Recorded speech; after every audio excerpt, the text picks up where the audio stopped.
جوعان كتير وعبالي شاورما. على السريع فتحت تطبيق كيتا وكتبت بالبحث شاورما، طلع لي مطعم زهرة الليمون. طلبت من عنده 3 سندويشات شاورما دجاج ووحده شاورما لحم، طبعا الحجم الكبير. طلبت صنف خليه مفاجأة. بعدين من نفتت لحتى ادفع، واكيد تطبيق كيتا ما قصر بالخصم، اعطاني قديش بده لحتى يوصل. يا سلام وصل الاوردر. ثانك يو برو.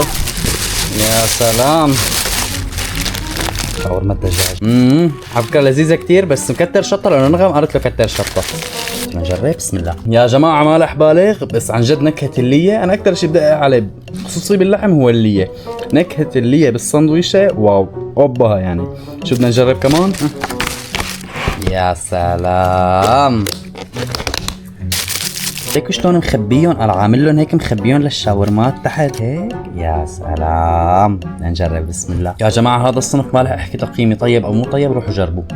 هذا الرز مع الشاورما وهي المحمرة على الوش. يا جماعة شكرا كتير عن جد للمطعم على هالأصناف اللي كتير طيبة، وبدي لكم لا تنسوا تنزلوا التطبيق وتحصلوا على خصم 50% على برنامج كيتا. كان معكم ليس.